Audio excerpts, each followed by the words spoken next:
Assalamualaikum warahmatullahi wabarakatuh. Sebelumnya perkenalkan dulu. Nama saya Mirza Romi Setiawan. Saya dari jurusan S1 Statistika ITS 2016. Nah, kali ini saya akan membuat video tentang suatu kolam ya. Kolam di lingkungan asrama mahasiswa ITS. Nah, kebetulan ini kolamnya di depan gedung I. Kolam ini cukup luas dengan ukuran sekitar 20 meter kali 20 meter, berbentuk persegi ya, bisa dilihat dari ujung sana dan dari ujung sana. Kolam ini seperti menyerupai persegi apabila dilihat dari atas. Nah, dengan kira-kira panjang kali lebarnya atau sisinya adalah 20 meter. Berarti mungkin ini kolam ini memiliki luas kira-kira 20 kali 20 berarti 400 meter persegi ya. Dengan kedalaman seperti yang tampak pada papan ini kurang lebih 3 meter. Berarti dapat diperkirakan volume air dalam kolam ini mencapai 1200 meter kubik. Nah, kebayangkan sangat cukup luas sekali. Nah, jadi di kolam ini airnya juga masih cukup jernih ya, bisa kita lihat. Oke, mari kita dekatkan lagi. Nah, itu banyak ikan-ikan di sana, bisa dilihat. Jadi kolam ini tuh juga memiliki ekosistem sendiri, jadi banyak ikan yang hidup di sini. Kolam ini bisa dimanfaatkan dengan baik, bisa juga dirawat sehingga dapat memiliki nilai fungsi yang lebih tinggi.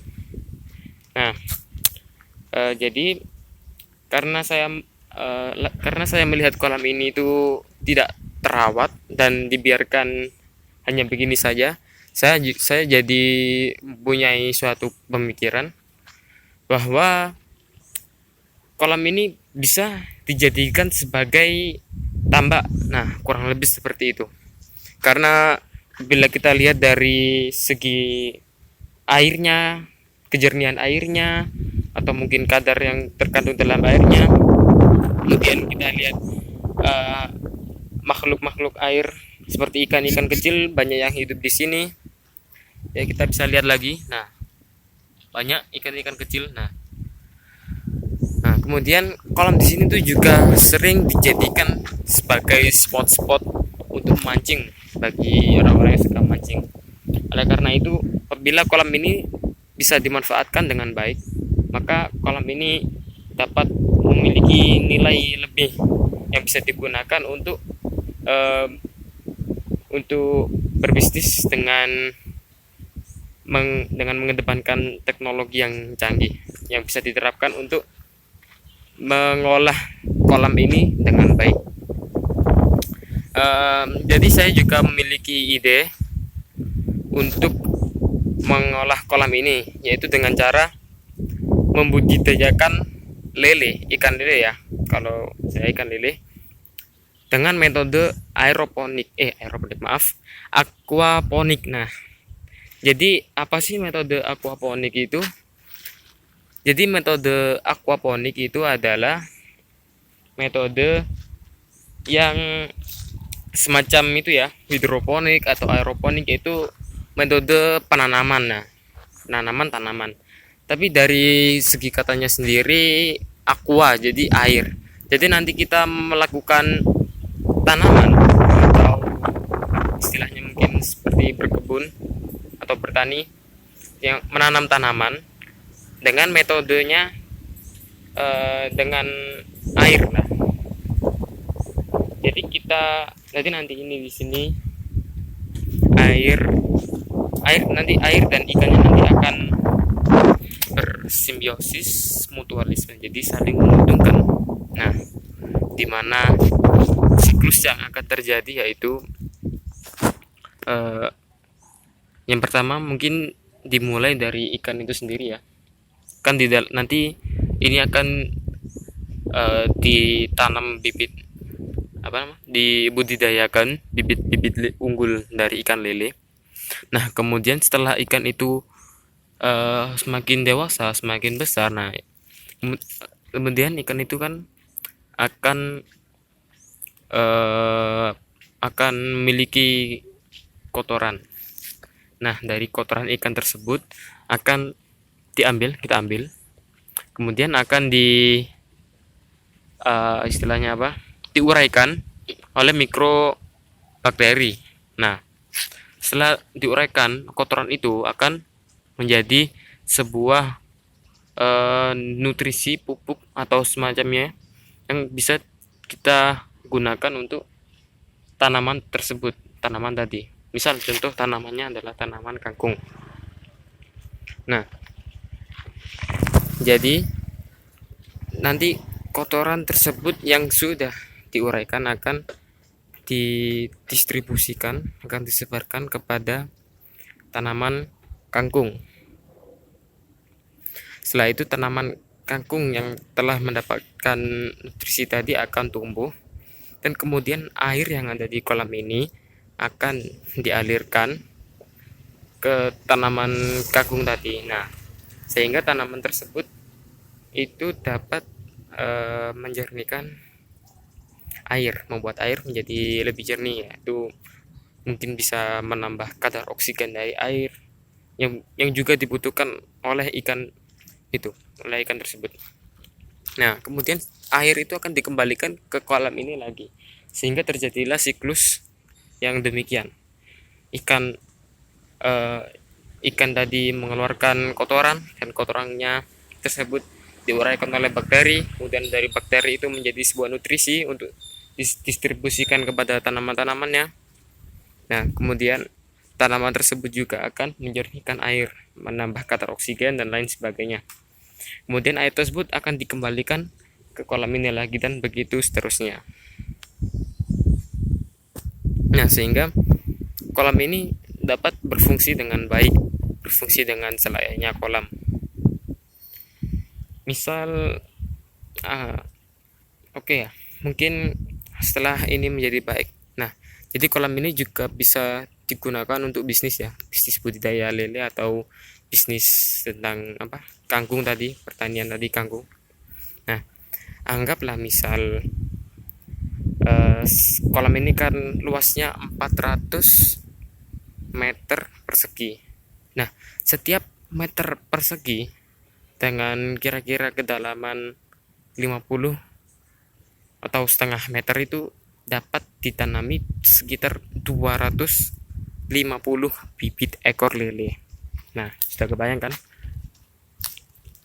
Apabila ini 400, berarti tinggal mengali 400. 250 kali 400 berapa? 100.000 bibit ekor lele yang bisa ditanam di satu kolam ikan di depan gedung I ini. Jumlah tersebut juga cukup banyak sekali ya. 250 kali 400. Nah, benar 100.000 ya. Ya. Nah, kemudian 1 kilogram ikan lele itu bisa dijual seharga 25.000. Nah, bayangkan kalau 100.000, anggap satu lele ukurannya yang besar mungkin 1 kilo ya, mungkin bisa dianggap begitu. Jadi mungkin 100.000 ekor lele tersebut anggap 1 kilo, jadi 1 kilo dikali 20, 100.000 ekor lele dikali 25.000 berapa ya? 25.000 kali 100.000, lumayan itu jumlahnya, 250 juta rupiah sekali panen. Jumlah itu juga cukup banyak ya, saya kira. 25.000 dikali 100.000 itu dengan anggapan 1 kilogram ikan lele. Itu belum dengan kangkung yang ditanam tadi. Anggap misal di atas kolam ini nanti akan dibangun, mungkin tidak seluas mungkin tidak seluas kolam ini, mungkin kangkungnya mungkin hanya separuhnya saja, jadi sekitar 200 meter persegi untuk lahan kangkungnya, yaitu tapi lahannya nanti di atas kolamnya ini. Nah, kira-kira untuk 200 meter persegi kangkung itu mungkin bisa menghasilkan sekitar 5.000 ikat kangkung ya, mungkin sekali panen. Nah, apabila itu nanti dipanen sekaligus, berarti untuk satu ikatnya itu mungkin sekitar 1.000 lah, berarti 1.000 dikali 5.000, 5 juta. Oh, sudah lumayan itu.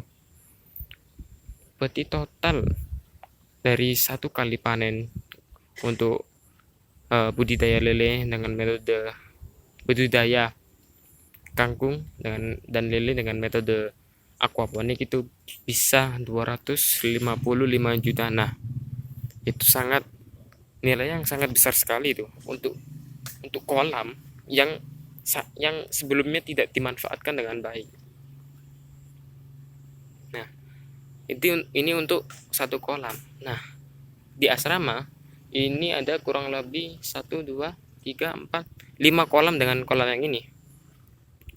Nah, bisa dikalikan lagi, anggaplah 250 juta tadi dikalikan dengan 5, berarti mungkin sekitar 1 miliar 250 juta, 1,25 miliar. Nah, itu sudah cukup besar sekali ya, bisa untuk membangun asrama, gedung-gedungnya ini direnovasi, mengecat ulang, atau mungkin menambah fasilitas yang lain, atau mungkin lelenya tadi juga bisa digunakan untuk bahan masakan di kantin ya.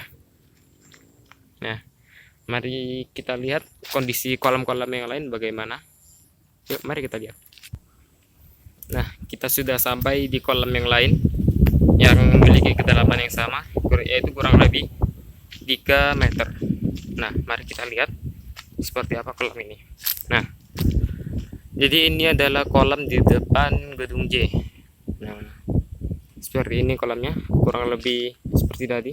Namun kolam ini lebih kecil ya ukurannya dari yang tadi. Nah, jadi seperti ini, kurang lebih sama lah kolamnya dengan yang tadi. Dan sepertinya memang terlihat sekali ya kalau kolam ini itu tidak dirawat dengan baik. Kita lihat itu banyak ranting, banyak dedaunan di bawahnya, dan sekitarnya pun juga tidak terawat, tidak dibersihkan. Ya, mari kita lihat kolam yang lainnya lagi. Nah, kita sekarang sudah sampai pada kolam yang ketiga. Jadi ini kolam yang terletak di antara gedung G dan ini gedung I. Jadi ini kolam yang terletak di antara gedung G dan gedung I. Nah, bisa dilihat ya kolamnya. Kolam ini juga cukup luas. Dan kolam ini bila kita lihat mungkin lebih apa ya? Lebih tidak terawat, mungkin seperti rawa-rawa ya, banyak ditumbuhi tanaman. Nah, banyaknya tanaman di sini bisa menjadi tempat persembunyian bagi ikan-ikan kecil yang hidup. Nah, sehingga banyak sekali ikan-ikan kecil yang hidup di dalam kolam ini ya. Jadi banyak pemancing yang sering datang untuk mancing di kolam ini. Bisa dilihat itu ada bapaknya, nggak kelihatan ya, tapi itu mana ya bapaknya, nggak terlalu kelihatan ya, tapi itu ada sepeda motornya. Tadi ada bapak yang mancing di sana satu, karena mungkin di kolam ini memiliki banyak potensi ikan-ikan kecil untuk dipancing. Nah, itu bapaknya kembali lagi. Nah, itu bisa dilihat, itu bapaknya tertutup. Nah, yang penting kelihatan mancing. Oke, sekarang kita akan menuju kolam selanjutnya. Nah, sekarang Ini adalah kolam yang paling besar yang berada di lingkungan asrama mahasiswa ITS. Nah, ini kolam yang paling besar di sini. Jadi di sini itu juga sering juga banyak pemancing yang mancing karena lebih besar. Jadi ikannya pun juga banyak di sini. Bisa kita lihat ya. Banyak sampah sekali. Memang tidak terawat kolam ini. Bisa kita lihat. Nah, ini adalah kolam yang paling besar. Jadi karena kita berada di kampus teknologi, kita harus bisa memanfaatkan lingkungan ini dengan sebaik-baiknya dengan teknologi yang sangat canggih, yang sangat mutakhir. Nah, salah satunya tadi dengan metode aquaponik untuk membudidayakan ikan sekaligus juga untuk bercocok tanam tumbuhan tadi ya. Ya, mungkin cukup untuk koralnya mungkin sampai di sini. Jadi kesimpulannya kolam-kolam yang tidak dirawat atau hanya dibiarkan saja itu mungkin sangat rugi ya kalau kita tidak bisa memanfaatkannya. Oleh karena itu, marilah kita memanfaatkan apa yang sudah diberikan, apa yang sudah disediakan di lingkungan ini dengan sebaik-baiknya. Seperti kolam yang berada di lingkungan mahasiswa ITS ini bisa kita manfaatkan dengan sebaik-baiknya, yaitu salah satunya dengan metode aquaponik, yaitu untuk membudidayakan ikan lele ya, salah satunya, dan juga bisa digunakan untuk bercocok tanam. Jadi kita bisa mendapatkan dua keuntungan sekaligus dengan harga atau perawatan yang sangat mudah sekali. Terima kasih. Mohon maaf apabila ada kesalahan. Semoga nanti kolam ini dapat dimanfaatkan dengan baik, dirawat lagi. Kurang lebihnya saya mohon maaf. Terima kasih sekali lagi. Wassalamualaikum warahmatullahi wabarakatuh.